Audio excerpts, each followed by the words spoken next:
Hi everyone, and welcome to the Property Development Derisked podcast, where we talk all things pre-construction, essentially everything before a spade hits the ground, and we get the experts in to help you de-risk your developments.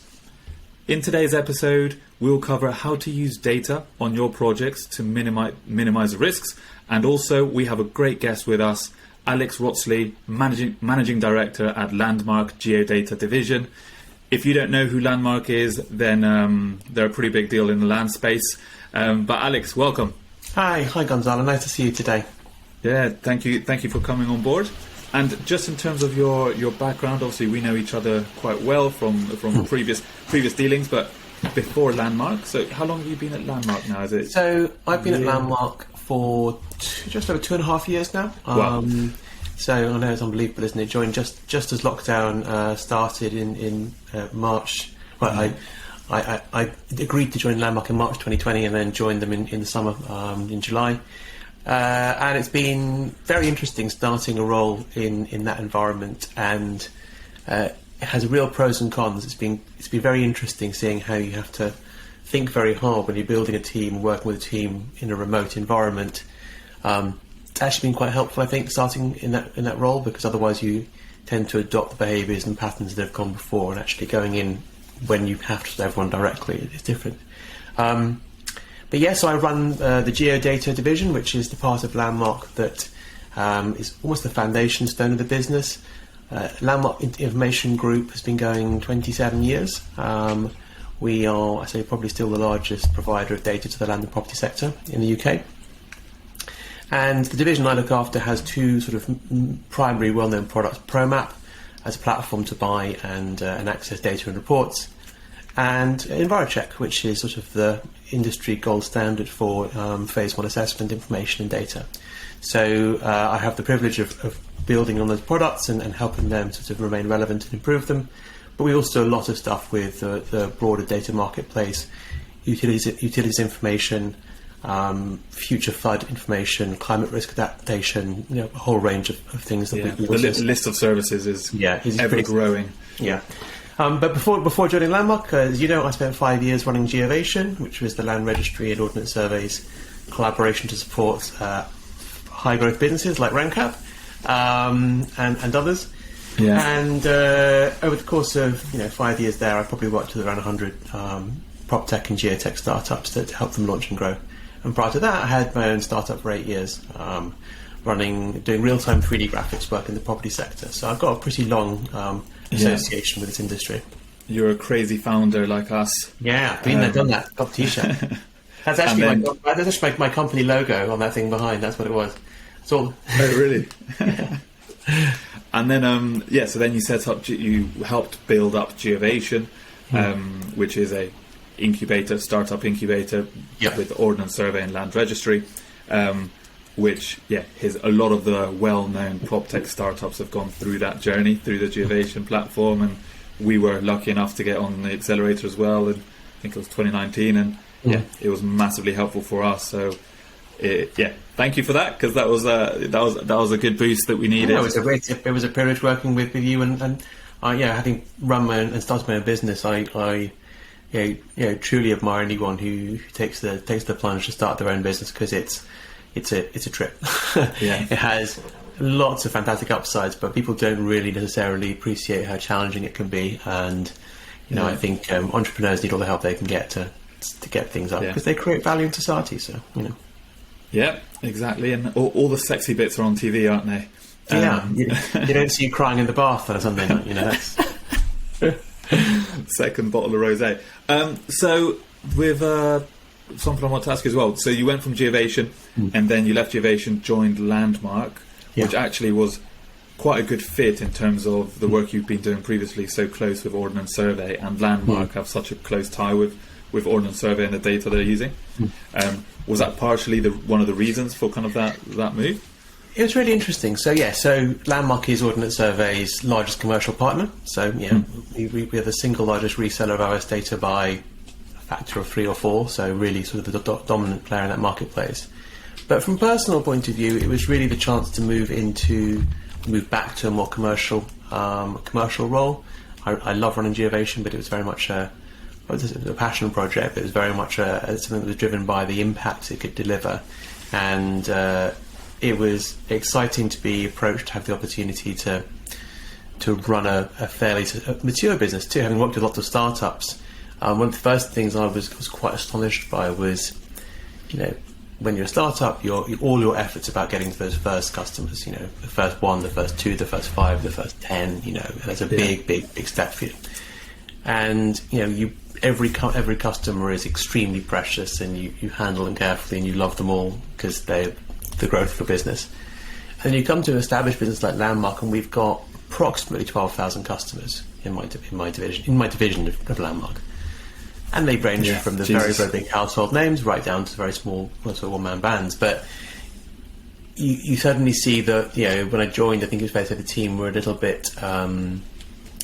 they didn't necessarily understand what value that was there. They weren't complacent per se, but they didn't appreciate they were privileged, but the having that much, deep customer relation, and many of these customers been with us 20 years, so...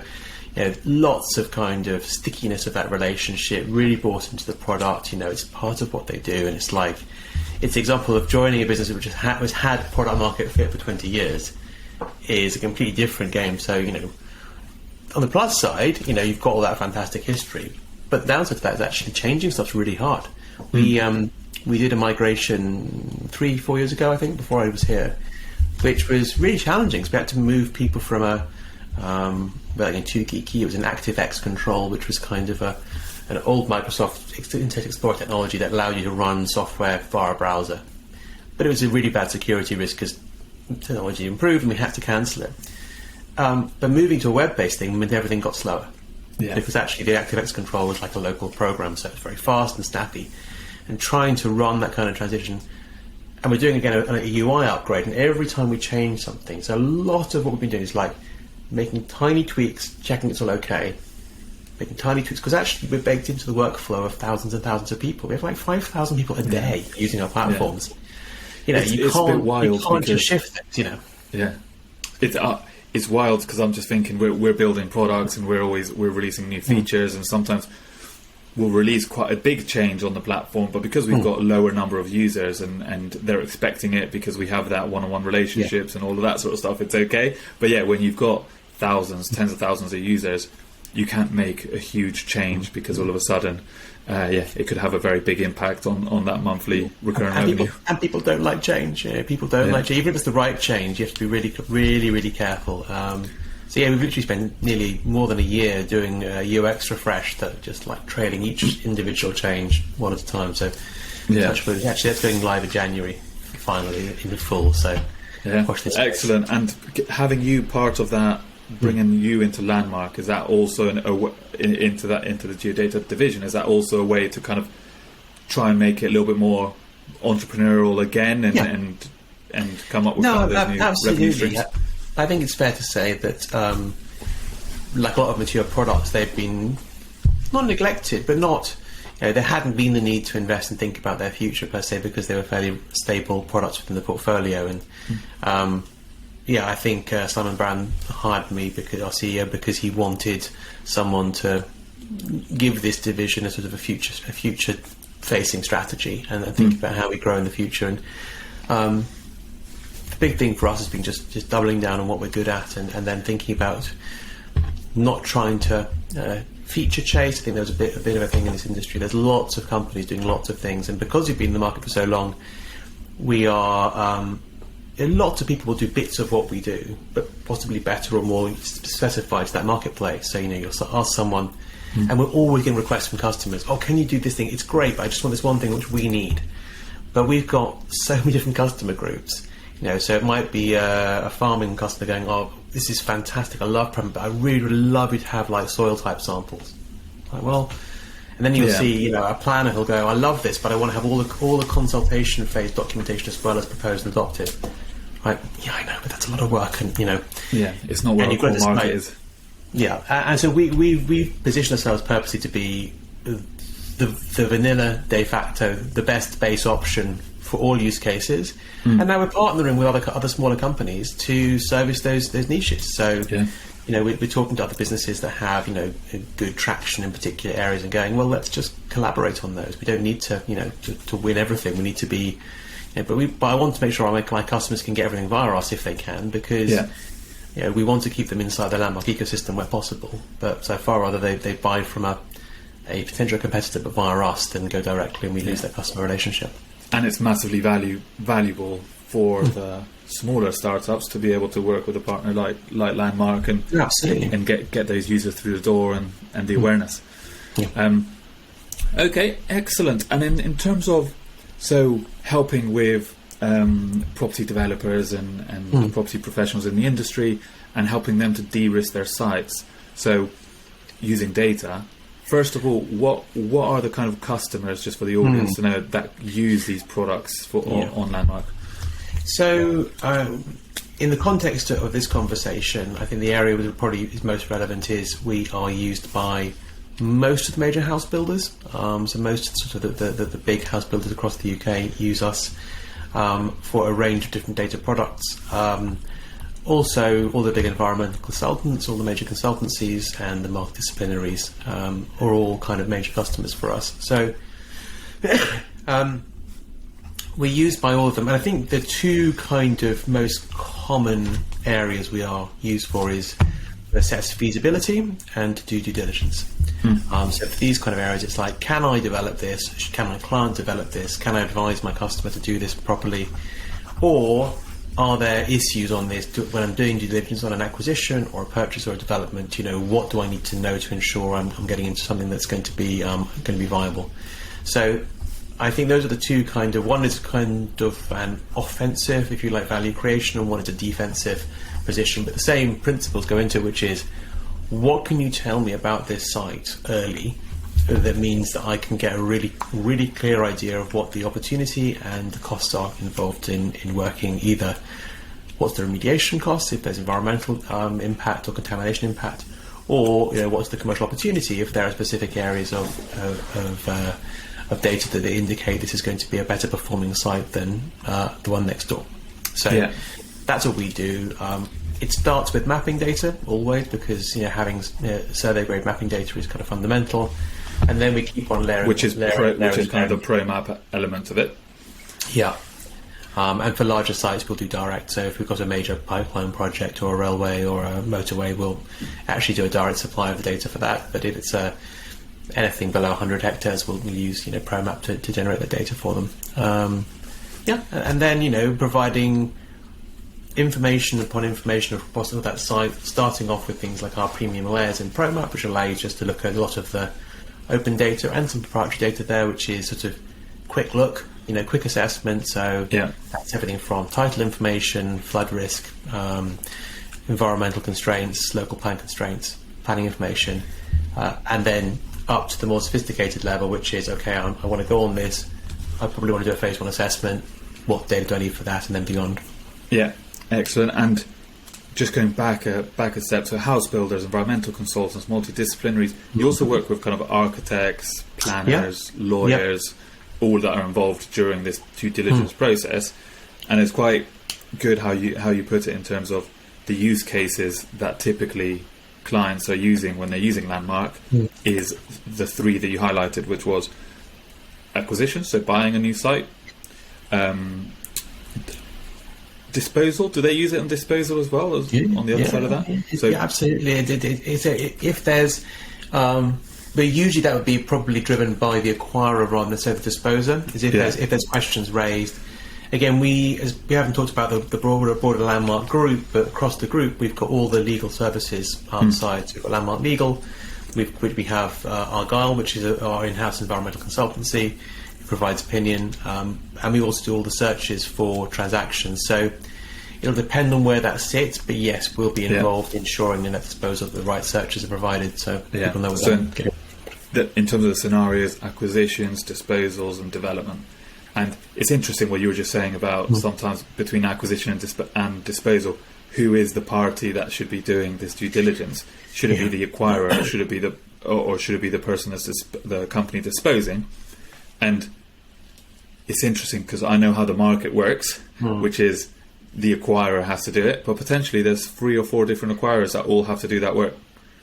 And this is kind of sort of, obviously the principle is the caveat emptor principle. So, ultimately it's on the acquirer's risk to decide whether to transact or not. So they tend to be the ones who have the highest motivation.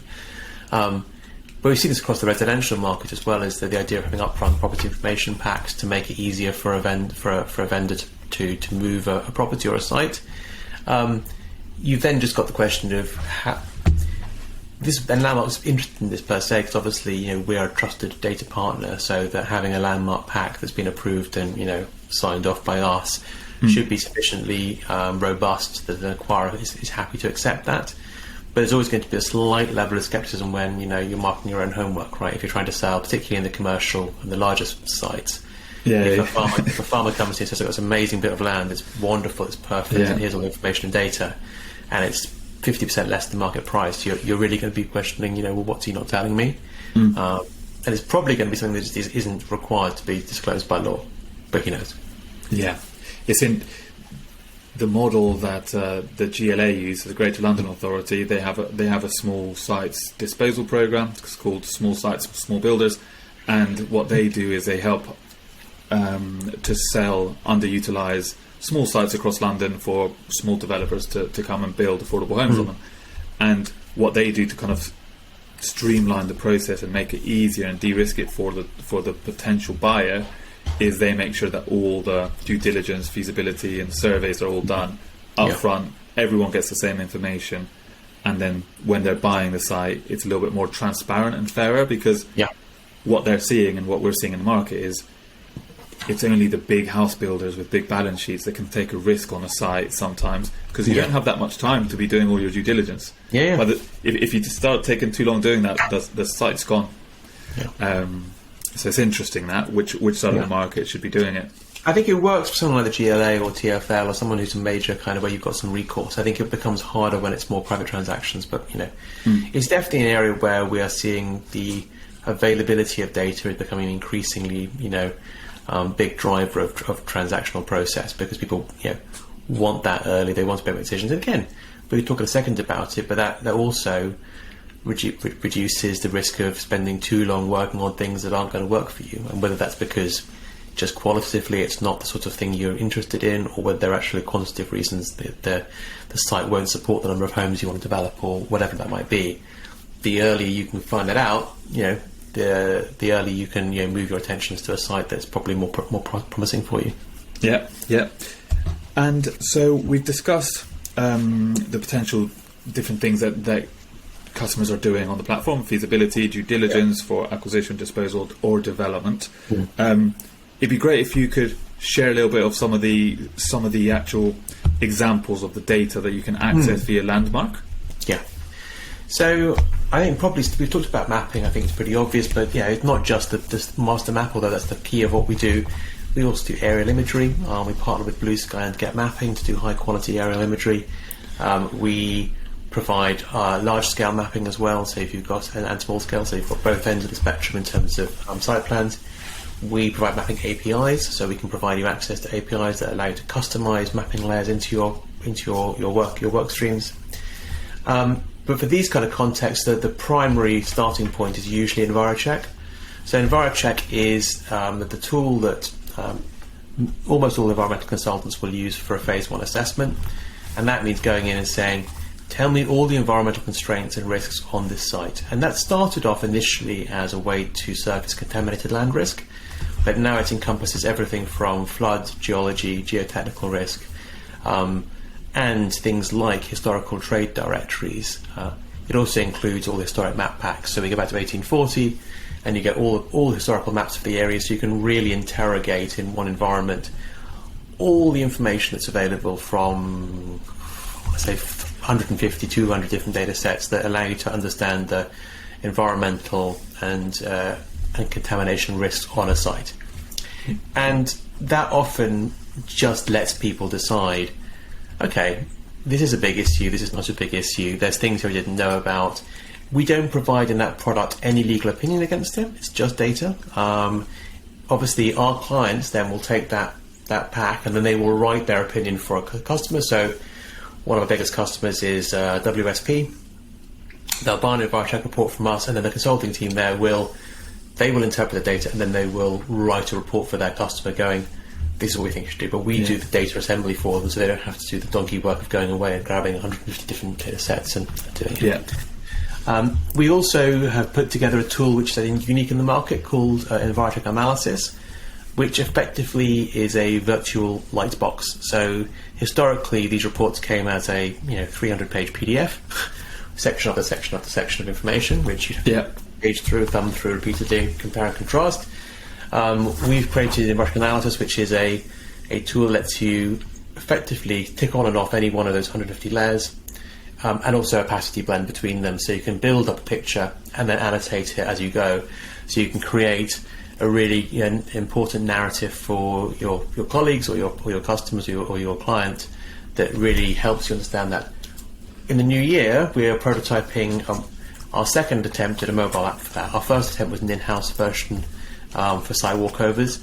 We've actually got a new version coming out of that, hopefully early next year, where you can take the data on site and actually do a site walkover and annotate the Envirocheck analysis data. Yeah, excellent. So that Envirocheck analysis, is that essentially kind of a mapped an annotation of the red light boundary? Right now, it's a map view in a browser-based application where when you placed your order for Envirocheck, it will give you a unique link for that report, and that gives you the site with an agreed buffer around it, showing you the area, and then you can tick what data you want to have visible on the map, and against what background mapping layers. So you can choose which historical mapping periods you want.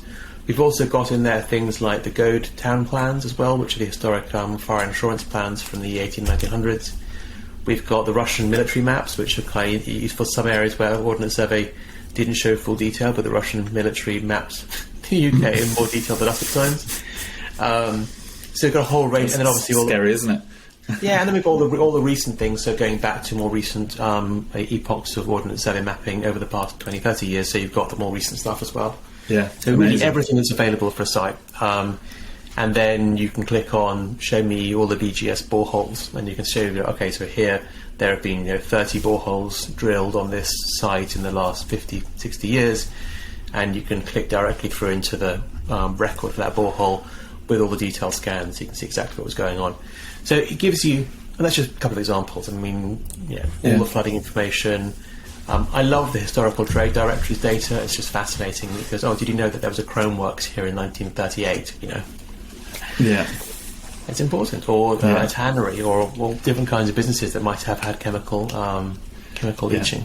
It's funny, a lot of these sometimes, because obviously we deal with reports as well. When we see archaeology reports, sometimes I go through it because it's actually quite interesting to read what's happened on that site in the past.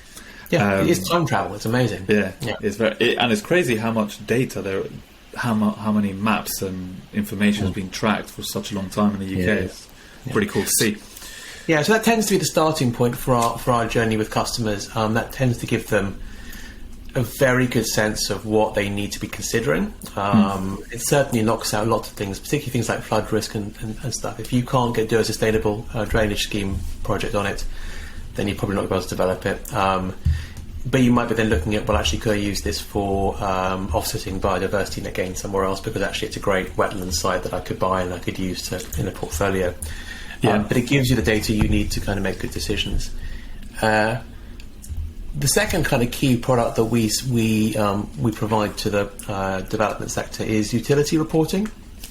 So if you do think it's a site that does feel like it meets your criteria, knowing what utilities are on the site, what the presence of utilities are or close to your site is pretty critical. Again, from the point of view of there may be way leaves that you have to pursue, there may be things you need to understand about that use. It also, the cost of development, if there's significant amounts of interconnection points on the site already, it's going to reduce the cost for putting in new infrastructure. If there's absolutely nothing there, then you've got higher costs potentially. Yeah. So we have had a partnership with Atkins for about the last 15 years, I think, well before my time, where we bring a very thorough utility reporting approach to sites where people can either order on a 5, 10 or 20 day delivery schedule depending on their urgency, and then we run all the contact searching with all the utilities on the site. And we also provide budget security and budget certainty, because we don't charge on the disbursement basis. We charge based on site size, and it doesn't matter where you're in, the Highlands of Scotland or central London. These are the rates we charge for this kind of work. Because we're the largest in the market, we can effectively afford to subsidise the more expensive sites with the cheaper ones, and vice versa. But it gives our customers actually quite welcome certainty when they're pricing this stuff up for a project. And essentially, what you're doing there is your Landmark is liaising with all the utility providers near that site, because it depends where the site is, which utility providers, getting all the information back, records saying what water mains, electricity mains, gas mains, and then basically creating a PDF report with a drawing of all the ones on one map, and they can see where the closest ones are. Yeah. And then what's really cool is, as a bolt onto that, we also offer what's called a digital utilities overview plan, which takes all that data into one digital file and is presented either as an interactive PDF where you can click on and off all the different, just show me the gas. But if you take that data into into a CAD program, or even into Google Earth, you can use it in there in a KML version. You can actually click on those things and get a detailed metadata around what that is. It's this voltage at this location. This is the owner of it, and you can really get into much more detail about it. Yeah, we have an advanced report coming next year, which will go even deeper into it, which will be things like the actual capacity, the available capacity, and things like where the access hatches are and the connection boxes are for certain bits of things. So it's only going to become more sophisticated. But amazing. That capacity element is very important, because giving them access to, look, there is an electricity main close to the site, but it's at full capacity, doesn't really help. You then need to realise, we need a new substation, we need a new connection. We're working on a product that looks at servicing the presence of way leaves, so that if people do have, we will not be reporting with the way leave documentation, but we will be able to report quite quickly whether one is required or one's available, because customers would say, we need to know whether we need to, whether there's anything in place already on this site, or whether we need to get something new. And by way leaves, you mean permission to access and maintain and stuff like that. So you might have a site that looks fantastic, but then you might find that Thames Water actually has a way leave right across the middle. They need to be able to come when they want to and just fix that site, and it's probably fine, but you have to work around that being a restriction on your property. Yeah, of course. And the question I've got for you is, there's so much data here which is available to developers and property professionals to use on their projects. What's the pricing? Let's say you're a consultancy or an architect. Is it based on their size? Is it how do you price? It's site size. So very simply, we have standard retail prices for one person coming off the street and buying one report. For the Envirocheck Professional, which is our top tier one with all the analysis tools, it's 279 up to 10 hectares. So it's a straightforward. You buy the thing, you get the report.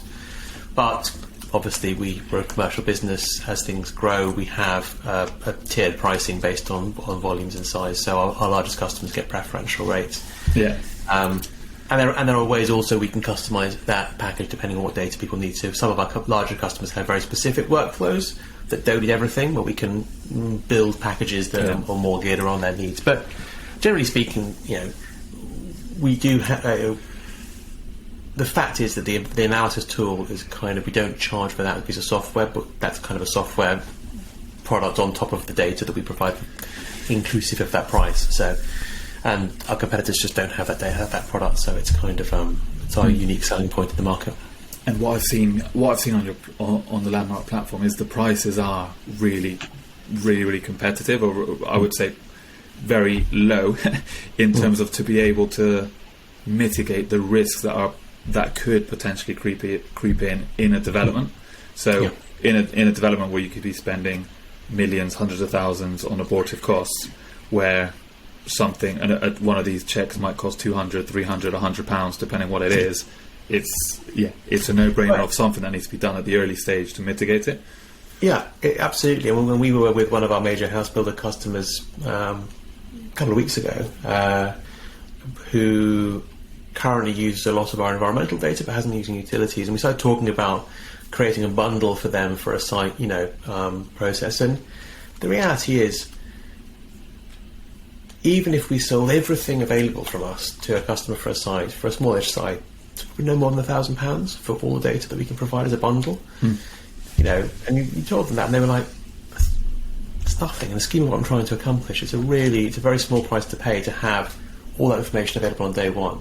And the reality is, lots of data might have been surfaced by other parts of their supply chain. So it might come from a combination of their architects and their advisors and consultants, but centralising that information into one place where they've got a complete visibility of that early in the process is really valuable to them. Yeah. And of course, these reports can be cascaded through the supply chain. So if they buy them up front, they can then hand them on to their consultants to say, don't worry, we've got an Envirocheck for the site, and this is what it looks like. Yeah. Or be aware of this risk or whatever's come in, and it's in the risk register. Yeah. And in terms of, so a question here is, all of these high level data searches, which are super important, what's the difference for a customer doing that and getting surveys done? What's the difference between this data and surveyors on site? So I think there's a few things here. So a surveyor won't know all the history of the site back. He won't be looking at all historical maps. He won't certainly be, or she won't be looking and going, that there was a contaminative business here. And bear in mind, we're talking particularly here about commercial transactions. We sell very little Envirocheck data into the residential space, very occasionally, but it's nearly always these are for commercial transactions or land transactions. So the surveyor in that context is more concerned about the building, the physical infrastructure of the building, rather necessarily the geospatial context around it, and what that means. We do a bit of overlap, so some of our biggest surveyor customers will look at things like the high-level flood risk or subsidence risk. Those are things they will obviously be advising on, but at quite a high level. They won't go into too much detail. That's generally seen as being sort of more as part of the more deep due diligence that you would do. But they may well advise, we think this site looks like it's on former industrial land.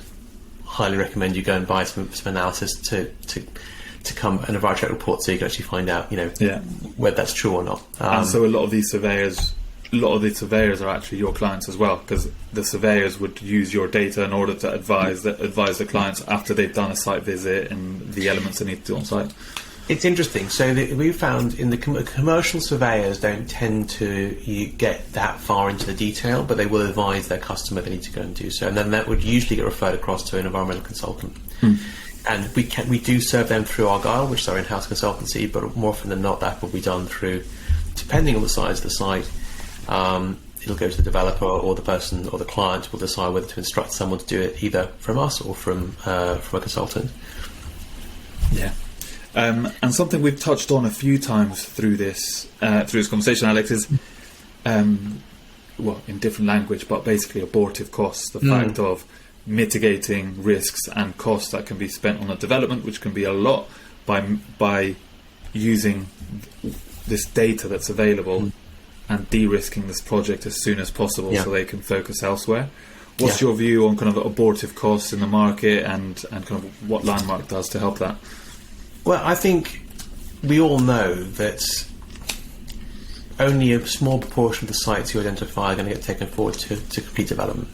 So if you think about that being the funnel that every developer is working for, and some of our friends and colleagues, especially people like Landtech, do a great job of helping developers manage the funnel of transactions. But it is that funnel, right?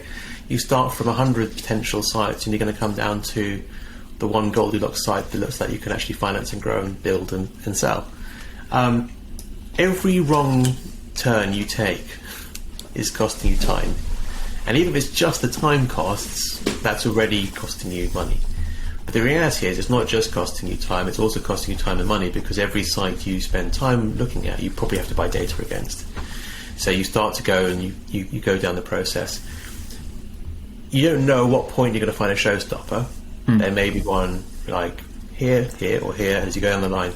So for us, bringing data, as much data from a desktop study as we can, right to the front of the process, massively reduces the risk you're going to go and say, I've instructed a geotechnical consultant, or I've built a full, topographic survey of the site, or, to then find out, well, actually, no, there was this, chrome works there in the 1930s that's leached chromium and cadmium metals into the soil. Yeah. I'm going to have a massive remediation cost. Which could have cost a few £100, where a geotechnical survey can cost 4,000 to 10,000 plus. Yeah. So if you got carried away and started instructing, the number of things you might want to do to start to understand site viability before doing that, then you run the risk of incurring costs that just become, throwaway of the day. It is all about trying to enhance the profitability of our customers, ultimately, so they can focus on their work, because every aborted product is less off the bottom line for that business, that developer.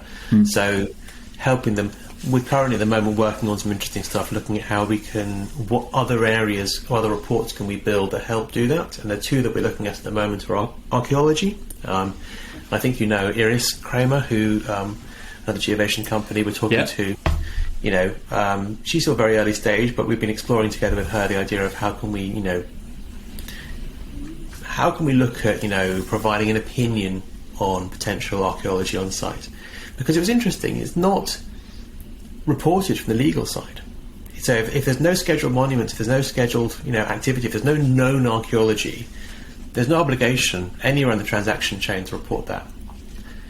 But I tell you what, if you've done all the rest of your checks and you turn up on your site and there's an Iron Age, barrow on there, or a burial mound, you're going to have trouble getting that planning permission through, and you're going to have a lot of costs involved. The archaeologists have a fantastic time, and you'll be 5 years delayed in your project. So there's questions about archaeology. Sure, or you can search the National Trust and go from there. The other one I'm looking at is the biodiversity net gain rules, which is a very complex piece of legislation coming in for developers at the moment. After the Environment Act last year, all developers need to demonstrate a 10% biodiversity net gain, and that's a hugely challenging target. It also is hugely complex to run the calculators, to the points-based calculators, to drive those kind of analyses. So we're exploring whether we can provide a screening product that helps front-load that opinion early, and it's probably, again, before you go and instruct your environmental consultant to do a full points-based analysis, which is going to cost you several £1,000s, can we get an early sense from the data that we hold on whether it's a high, medium or low risk site to progress? Yeah. Or a high, medium or low opportunity site to progress, because actually the lack of biodiversity is an opportunity from a development point of view to enhance, so that makes it much easier. So we're looking into those as future roadmap items that we're kind of working on at the moment, but all the same principle. How can we get information right up front for our customers so they can make better decisions earlier? And how can we get the data into the hands at the top of the value chain if we can, so that it isn't effectively something that gets resold and repackaged? We'd like it to go to the person who needs it, and then they can share it with whoever they need it in the supply chain. So and I kind of see important to us. I kind of see a flow of mitigating the risks, and it's kind of a graph, isn't it? At the beginning of a project, you have the biggest opportunity to mitigate those abortive costs and time for the lowest cost, right? For these surveys, and then you might need to do, once you have for these data sets. Once you're happy to progress, after you've seen the data sets, you get the surveys done. Once you're happy after the surveys, okay, you actually commit on the project. But the amount of projects that I've seen go really far without a lot of that information is just ridiculous.